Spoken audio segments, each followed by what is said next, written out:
Hey, what's up guys? So today I wanted to do a video on why you should consider shooting film in the digital age. Now, some of you guys have heard about a resurgence in film photography in the digital age, 10, 12, 15 years after it supposedly died. But the fact is that film never truly died. Among some professionals and some enthusiasts, it never really went away. It just wasn't part of the mainstream culture for a while. Now, part of that was the rise in cell phones and the decline of dedicated cameras. And generally, most people stopped bringing cameras with them and that sort of thing, instead relying on their cell phone. And, as cameras got better in cell phones, this became more and more true. As someone who grew up in the film era and got to see the transition to digital, I got to see the pros and cons to each, and I respected them both tremendously in the beginning of my photographic journey.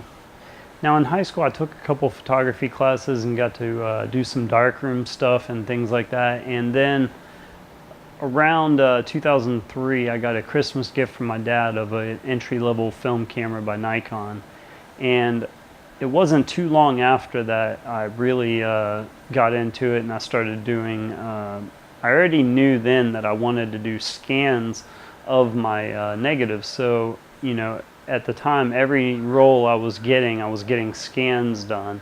And so I was already doing a hybrid workflow then.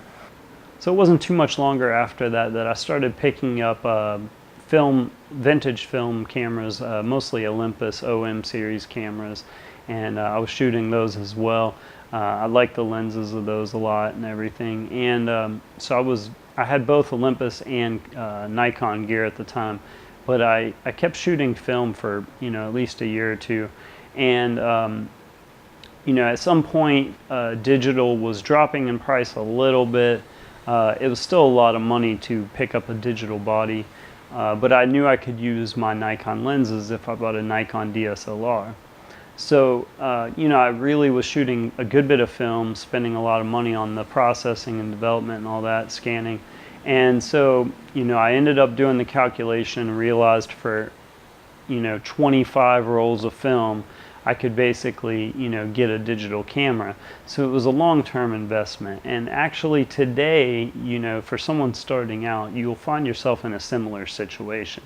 You can basically pay a little bit of money for a film camera and get really good quality. Or you can pay a lot of money up front for a digital camera to get good quality, and then, make up for the investment in the long term. And I think that situation is still very applicable today, and especially for those of you chasing extreme quality. You're talking about full frame camera, or medium format camera or something like that. You start looking at that, and the comparison really makes a lot more sense when you start looking at that. So people like to, basically stereotype and say that it's basically all hipsters that are into film photography these days and stuff like that. But that's not really the case. I mean, people want to accuse, if you're old like me, it's okay because I grew up in the film era. Some people would basically give me a pass because I've been buying film, vintage film cameras since 2003 or whatever the case may be. And I don't think it's fair to basically, ostracize younger people who are seeing the benefits of film and wanting to get into it. They have a lot of reasons to do that, some of them more valid than others. So one of the things behind the resurgence of film, especially among young people, I think these days, is sort of a culture of nostalgia that seems to be going on as a result of the digital age. Things in the digital age seem to just come too easily, and they seem to be easily manipulated, and everything just seems very sterile in certain situations. And I think the culture has sort of longed for the past, sort of like the era before cell phones and things like that. Today things are a lot more impersonal, and I think people recognize that, and I think that film photography, with its quirks and the ways that it slows you down tend to appeal to a lot of people. And I think another thing is that digital cameras, especially mirrorless cameras, tend to have pretty much no moving parts, don't really have, the same mechanical qualities that an older film camera has. And I think you can feel that whenever you pick one up and shoot with it. And I think that that tends to, solidify the difference between digital and analog. So I already mentioned the cost being one factor and a reason that you might want to consider film. But another reason that I would definitely point out is that there is a different look to film. And I think that, for some of you who are maybe bored with your portfolio and you want to, add a little bit more variety to it, then I find that film has done that for me in my portfolio. And as far as it goes, going back to film, I've done a lot of digital photography. At this point, I've probably done a whole lot more digital photography in my life than film. However, that said, the digital really does bring some contrast into my portfolio, and I like that. I think that it's helpful, and it's not just film grain. There's a whole lot to it that basically, there's a lot of things and little changes about the ways that film renders versus digital. And I don't think that those can be truly done in post-processing on digital in the same way. For one, I find that motion blur tends to render much differently on digital in a way that you just can't recreate the film look in digital post-processing. Another thing that people point out is that film makes you slow down. And I think that, part of this is true and part of it seems to be a little bit of a misnomer. Now, the first part that makes it true, I believe, is that with film, particularly a lot of people, when they get into film photography, they choose vintage manual winding cameras and stuff like that, where you advance the frame manually with a lever every time you need to take a shot. And it's not necessarily true that film cameras are slow. Some people can use those manual advanced levers very quickly and shoot off a whole roll very quickly. But also when you start adding automatic advanced functions and stuff like that, either with a add-on piece to a but yeah, some of the automatic advanced film cameras can shoot very quickly as well, up to around 5 or 7 frames per second, something like that. And some of those are very quick and you can burn through a roll of film very quickly.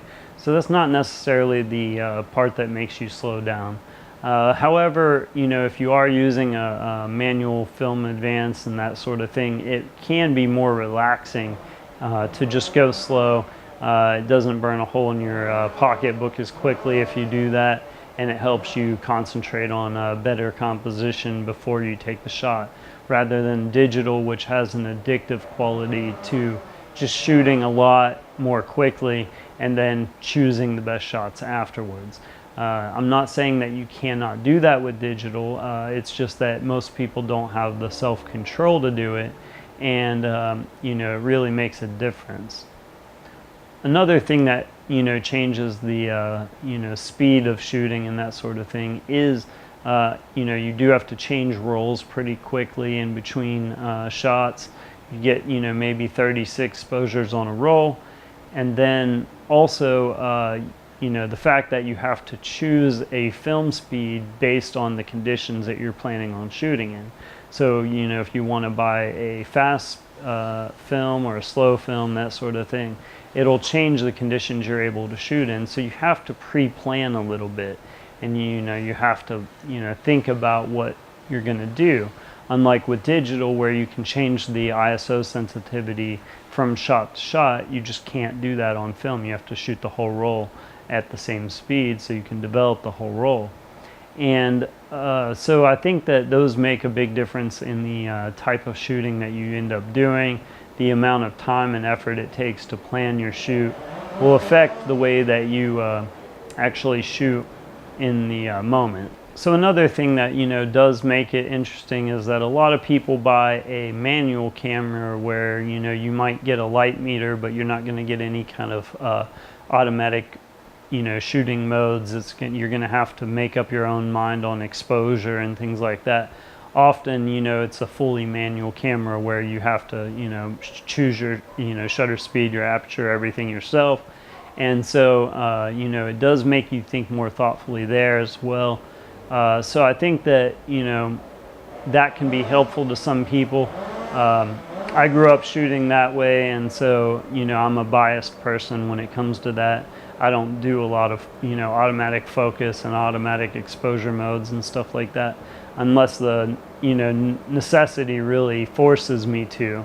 So in some situations, like if I'm shooting an event or something like that, then yeah, I'll choose a mode that helps me out in getting the shot versus a more artistic approach where I get to choose every factor of it.